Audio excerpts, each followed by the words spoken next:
بسم اللہ الرحمن الرحیم نحمدہ ونصلی ونسلم علی رسولہ الکریم۔ ہماری عدالتیں زندہ باد،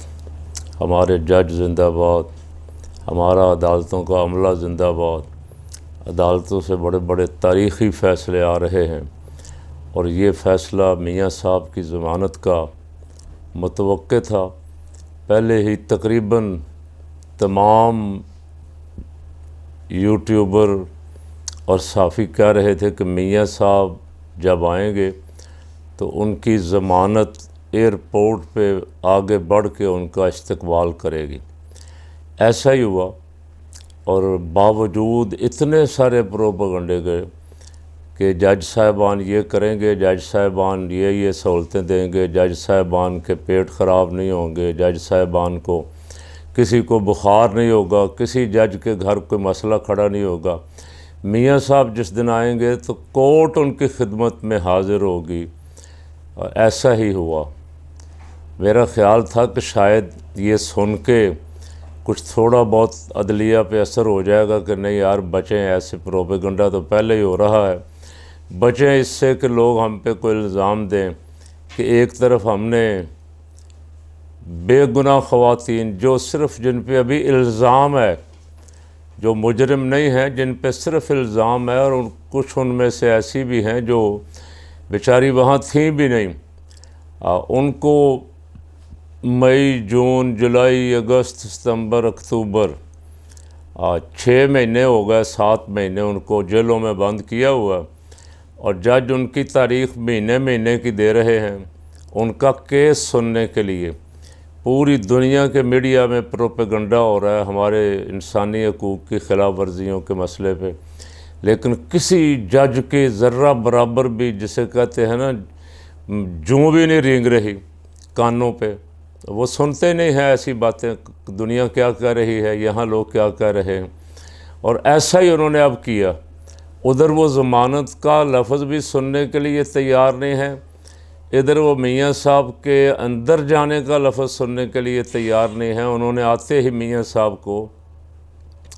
پلیٹ میں رکھ کے، ضمانت پہلے ہی رکھی ہوئی تھی کہ میاں صاحب تشریف لائیں، ضمانت آگے بڑھ کے میاں صاحب کا استقبال کرے گی۔ ایسا ہی ہوا، تو کافی زندہ باد کے نعرے لگ رہے ہیں، عدلیہ زندہ باد کے، جج چیف جسٹس اسلام آباد ہائی کورٹ زندہ باد کے نعرے لگ رہے ہیں۔ ویسے میاں صاحب کہیں بھی کسی ہائی کورٹ میں بھی چلے جاتے، لاہور آ جاتے، سندھ چلے جاتے، بلوچستان چلے جاتے، خیبر پختونخوا، میاں صاحب کی ضمانت تیار تھی، لیکن میاں صاحب نے انتخاب فرمایا اسلام آباد ہائی کورٹ کا، اور وہاں کچھ زیادہ معاملات تھے۔ کیا معاملات ہیں؟ صحافی بہت کچھ کہہ رہے ہیں، روزانہ کہہ رہے ہیں، آنے سے پہلے بھی کہہ رہے تھے۔ جب جسٹس عامر فاروق صاحب کے منیب فاروق صاحب نے مریم نواز کی ضمانت لی تھی، اس وقت بھی اسحاق ڈار کی ضمانت بھی، حمزہ کی، شہباز سلمان کی، سلمان شہباز کی، تو یہ سب اب آج تو سبحان اللہ ایف ای ڈرین والے حنیف عباسی بھی بری ہو گئے ہیں، بالکل بے گناہ ثابت ہو گئے ہیں۔ پہلے رانا ثناء اللہ صاحب بے گناہ ثابت ہو گئے تھے۔ تو عوام تو یہ تماشے دیکھ رہی ہے، عوام تو بیچارے جن کے ٹیکسوں سے یہ عدالتیں چلتی ہیں، ان کے کیس، بعض کیس ایسے ہیں جو 20 سال سے لگے ہی نہیں ہیں، کوئی سنتا ہی نہیں ہے ان کیسوں کو، سرد خانے میں ڈالا ہوا۔ اور یہ کیس جو ایک اشتہاری، جسے ہمارا ایک بھائی صدیق جان فراری بھی کہتا ہے، اشتہاری، فراری، مفرور، سزا یافتہ، سپریم کورٹ سے سزا یافتہ، سیدھا جیل نہیں جائے گا، بلکہ اس کی ضمانت ہے اور اس کو اجازت ہے وہ سرکاری ہیلی کاپٹروں پہ جائے، سرکاری جہازوں پہ جائے، چارٹر جہازوں پہ جائے، وہ تقریریں فرمائے، وہ سیاست کرے۔ پاکستان کے اپنے نظام انصاف کا ڈھول بج گیا، پہلے بجا ہوا تھا، پتہ نہیں 126 کے 128 نمبر پہ ہیں، لیکن یہ مزے کی بات یہ ہے کہ یہ دونوں طرف سے ہی پچھلا 16 مہینے کا جو دور حکومت تھا، اگر کوئی عدالت سے فیصلہ آ بھی جاتا تھا وہ مانتے نہیں تھے، اور اب عدلیہ فیصلے ایسے ہی دے رہی ہے کہ جو مانے جائیں۔ یہ فیصلے فوراً مانے جائیں گے۔ وہ فیصلے جن میں جو بے گناہ پکڑے ہوئے ہیں ان کی ضمانت ہوتی ہے، اگلے دن پکڑے جاتے ہیں، پھر رہا ہوتے ہیں، پھر پکڑے جاتے ہیں، پھر رہا ہوتے ہیں، پھر پکڑے جاتے ہیں۔ علی محمد خان، چودھری پرویز الہی، شہریار افریدی، اور ادھر جو خواتین ہیں ڈاکٹر یاسمین راشد صاحبہ جیسی 70 سال کی خواتین، ان کی ضمانتیں ہی سنتا ہی کو نہیں۔ ججوں کے پاس وقت نہیں ہے، اگر ہے تو 100 نقص نکالیں گے ان کی درخواستوں میں، لیکن یہاں نقص وغیرہ سارے آپ ہی ٹھیک فرما دیے گئے۔ اور وہ پراسیکیوٹر جس کو نوٹس کرنا تھا تو اس نے آنا تھا، تو وہ پراسیکیوٹر پھرتا پھراتا خود ہی عدالت میں آ گیا۔ اس نے کہا میں تو واک کرنے نکلا ہوا تھا، میں آ گیا ہوں، تو میں حاضر ہوں، ہمیں تو کوئی اعتراض ہی نہیں ہے، آپ ضمانت لیں، فوراً لیں، آج ہی لیں۔ تو جو تماشا لگ سکتا ہے، ایک عام بندہ بھی اب کہتا پھر رہا ہے کہ یا اللہ یہ انصاف صرف ان کے لیے ہی ہے جو ملک لوٹ کے چلے گئے، اور جنہوں نے ملک کو اس حالت تک پہنچایا، انصاف ان کے لیے ہے، غریب کے لیے یہاں کوئی انصاف نہیں۔ عدالتوں ججوں کے سامنے جو پیش ہوتے ہیں لوگ، کوئی بیچارہ موبائل چور، کوئی سائیکل چور، کوئی چھوٹا موٹا 2 10 20 روپے کا، وہ جیلوں میں سزا کاٹ رہے ہیں۔ اور سپریم کورٹ سے سزا یافتہ، بڑے بڑے بینچوں کے سزا یافتہ جیل سے بھی نکل کے علاج کے لیے چلے جاتے ہیں، اور عدالت سے کیے ہوئے وعدوں کی بھی دھجیاں اڑاتے ہیں۔ جب جی چاہتا ہے 4 سال رہیں، 5 سال رہیں، 6 سال رہیں، جب حالات سازگار ہوتے ہیں تو پھر وہ تشریف لاتے ہیں۔ وہ پہلے ہی کہہ رہے تھے کہ جب حالات سازگار ہوں گے، اور حالات سازگار اس وقت ہوں گے جب جسٹس قاضی فائز عیسیٰ صاحب تشریف لائیں گے، تو پھر ہم ملک میں واپس آئیں گے، ہماری ضمانتیں ہمارا انتظار کر رہی ہوں گی۔ ابھی دیکھتے ہیں کیا کیا تماشے لگتے ہیں یہاں۔ اس کا ری ایکشن آئے گا، یہ یاد رکھے میرے سننے والے، عوامی لاوا پک رہا ہے، عوام میں غم و غصہ بڑھ رہا ہے۔ ایک طرف جھوٹے کیس بنا کے کچھ لوگوں کو بند کیا گیا ہے، اور 15 دن ان کو عدالتوں میں بھی پیش نہیں کیا جاتا، ان کی ڈیٹ دے دی جاتی ہے 20 دن،